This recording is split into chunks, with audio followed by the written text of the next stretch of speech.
오늘 영상은요, EBS를 어떻게 공부해야 되는지 실질적인 공부하는 방법을 알려드리겠습니다. EBS는 반영률이 떨어져도 반영은 하겠죠. 그러나 고3들 같은 경우 N수생 선배들한테 여쭤보세요. 죽으라고 달달달 암기 정리해도 절대 써먹을 수 없다라는 걸. 줄거리를 줄줄 암기하거나 시나 어떠한 작품들을 달달달 내용을 정리하는 건 아무 의미가 없다는 거예요. 그럼 어떻게 공부해야 효율적으로 반영되고 있는 EBS를 잘 막아낼 수 있을까? 중요한 포인트는 EBS 문제는 똑같이 나오지 않는다는 거예요. 시가 문학은 똑같은 작품이 하나 나오고 하나는 다른 낯선 작품이 나오죠. 그럼 우리가 낯선 작품도 해석할 수 있어야 되지만 기존의 작품이 달라지게 나온다는 거야. 내용은 똑같지만 복이라는 조건이 달라진다는 거야. 그러면 EBS 공부에 가장 중요한 게 복이라는 조건을 통해서 내가 그 범위에 맞게 해석을 할 수 있는지 이 능력을 키우는 것으로서 EBS 해야 되는 거지, EBS의 내용을 달달달 줄거리를 달달달 하는 건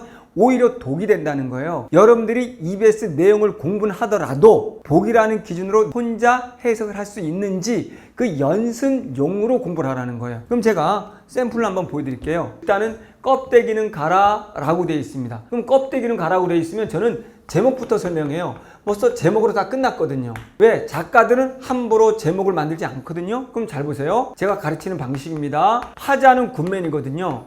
화자는 굿맨이 가라고 한 이 껍데기는 마이너스가 되는 거죠. 안 좋은 거죠. 부정적인 요소가 되는 거죠. 그러면 자, 껍데기라는 거는 논리적으로 상대적으로 알맹이가 있겠죠. 그러면 이때 이 알맹이는 플러스가 되겠죠. 그러면 논리상 알맹이는 남아야 되고 껍데기는 가야 되는 거죠. 그러면 얘는 플러스 요소가 되는 거죠. 그러면 화자가 가라고 한 이 껍데기에 이 부정적인 요소가 우리는 무엇일까? 라고 고민하면 돼요. 근데 요즘 시험 문제는 이 무엇인지를 자세히 말해주지 않아요. 그렇게 묻지 않고 화자가 거부하는 대상 껍데기, 부정적인 요소. 그럼 화자가 오히려 지향하는 대상 알맹이. 그럼 시험 문제는 둘의 대비적이네 라고 나올 거고, 화자는 이 마이너스 현실을 제거하고 이것을 이루려고 하네 라는 거죠. 그러면 좀 더 이제 구체적으로 말해준다면 껍데기 같은 경우는 우리의 어떻게 보면은 민주화를 방해하는 요소들이죠. 또는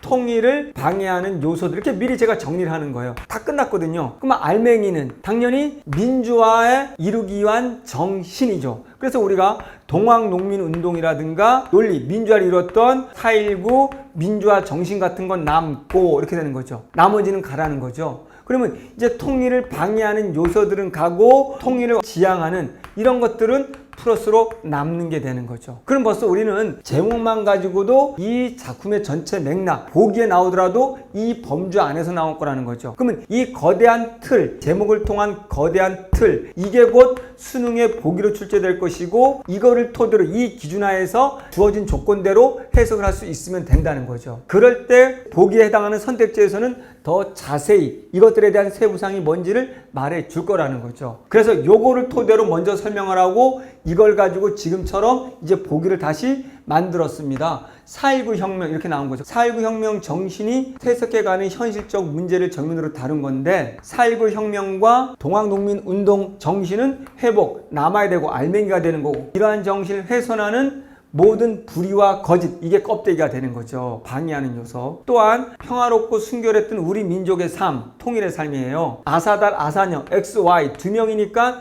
두 명이 만나면 통일이 되는 거죠. 그래서 성취해야 될 민족적 과제 제시하고 있다. 이게 바로 뭐냐? 분단, XY 둘이 나눠져 있었는데 이제 만난다는 통일. 그러면 껍데기는 통일을 방해하는 외세, 알맹이는 통일의 지향. 됐죠? 껍데기, 독재들이 껍데기. 그 다음에 알맹이는 독재에 저항했던 정신들, 이렇게 되는 거죠. 자, 그래서 공부할 때 제목을 통해서 이 작품의 핵심이 보기로 설정될 거라는 이 기준을 잡은 다음에 이 기준하에서 해석을 해보는 거란 말이죠. 작품의 핵심의 내용이 뭔지를 미리 범주화를 해보고, 그 다음에 작품으로 가서 이 작품들을 해석할 때는 내 머릿속에는 계속 이 기준을 가지고 해석을 해보는 거지, 여러분들이 일일이 자꾸 암기하려고 하면 안 된다는 거죠. 그러면 선생님들의 강의를 들을 때도 이 선생님은 왜 이것을 강조하고 이게 왜 중요하다고 말하고 왜 이게 이런 의미지? 복이라는 기준에서 이렇게 가는구나, 이런 방법으로 해석을 하는구나 라는 방법론적인 측면과 기준을 잡아내야 된다는 거예요. 그럴 때 여러분들이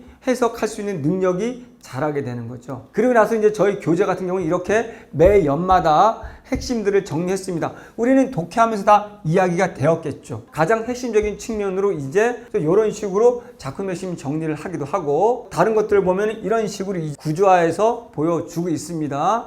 여기 보면 이제 껍데기랑 알맹이 이 둘의 관계를 이렇게 대비적인 구조로 보여주고 있는 거죠. 표현과 발상 역시 이것들은 똑같겠죠. 시험에 나올 수 있는 표현과 발상 일일이 다 이렇게 제가 정리를 해서 핵심 시험에 나올 수 있는 대립적인 시어 또는 명령적 어조 이런 식으로 보여드립니다. 그리고 나서 논문, 이 작품에 대한 신동엽이라는 시인의 이 껍데기는 가라에 대한 논문들 다 찾아서 이런 식으로 정리해서 나온다면 이런 게 나오겠다. 껍데기는 허위, 우상, 위선, 가식이다. 일단 이런 식으로 얘기를 했고, 껍데기는 반생명적이다. 이런 것들이고, 이런 것들을 쭉 보면서 그렇다라면 얘네들을 통해 가지고 뭔가 보기를 만들고 이 기준에서 시험 문제를 내겠네 라는 것들을 논문으로 여러분들이 예측하면서 가장 핵심인 제목 껍데기를 통해서 쉽게 접근할 수 있도록 풀어 놓는 거죠. 다른 작품도 마찬가지로 이런 식으로 가장 중요한 게 농무에서 공간의 이동이다, 상황적 역설이다, 가장 뼈대에 있는 것들을 저희가 이렇게 다 논리적으로 정리를 하고요. 똑같이 논문으로 핵심을 잡아가는 거고, 또 추가되는 것은 이렇게 플러스 알파. 그러면 신경님의 또 다른 작품, 같은 계열의 작품, 또 유사한 작품, 신경님이 아니더라도 주제가 유사한 작품 플러스 알파를 통해 가지고 같은 계열의 작품들을 제가 설명하면서, 왜 가와 나 작품이 서로 묶인다는 건 뭔가 주제나 처한현실이 같기 때문이니까 그런 작품들을 같이 묶어서 공부를 하는 거죠. 여기 신경님의 농무가 농민들의 삶이라면 여기는 유사한 작품으로 저문강의 사업을 싣고는 도시 노동자의 삶이기 때문에 둘 다 고단하고 힘들고 절망적인 삶이거든요. 그런데 농민이냐 도시 노동자냐만 다를 뿐이란 말이죠. 그런 것들 둘 다 절망으로 끝났고 소시민들의 고단한 삶이라고 이렇게 연결을 시켜서 또 같이 보는 거죠. 이게 바로 예측해서 우리가 EBS 문학을 잘할 수 있는 거거든요. 자, 이런 식으로 EBS는 달달달 암기가 아니라 첫 번째, 제목을 통해서 전체 맥락의 기준을 잡는다. 그걸 통해서 복이라는 핵심적인 걸 구성해 본다. 그 복이라는 핵심적인 내용을 토대로 이제 해석을 직접 해보고 그 범위 안에서 정리를 해본다. 그러나 그 작품의 내용을 암기하러 가지는 않는다. 왜? 조건이 달라질 수가 있으니까. 그런 다음에 최종적으로 이제 우리 교재 같은 경우는 정리되어 있는 것들로 다시 한번 되새김질을 하고, 그런 다음에 논문으로 뭐가 나올지 다시 한번 또 정리해보고, 그런 다음에 그거와 유사한 작품들을 동시에 보면서 내가 이들의 공통과 차이를 이해할 수 있는지를 이렇게 공부하는 것이 진짜 EBS지, 뜻풀이가 자세하면 자세하고 이것들을 정리 암기하려고 하는 순간은, 그걸 머리에 두려고 하는 순간은 우리가 EBS에서 응용되지 않는다라는 거. 수능이라는 건 다시 한번 반영하는 방법이 시가문학은 작품은 동일해도 주어지는 보기 조건이 다르다. 그렇다면 우리는 조건에 따라 움직여야 되는데 내용을 암기해버리면 조건에 따라서 응용할 수 있는 힘이 사라진다. 그러니까 너무 암기하려고 하지는 말라라는 걸 강조합니다. 다음 시간에는 EBS 3문편을 어떻게 보는지도 간단히 소개해 드리도록 하겠습니다.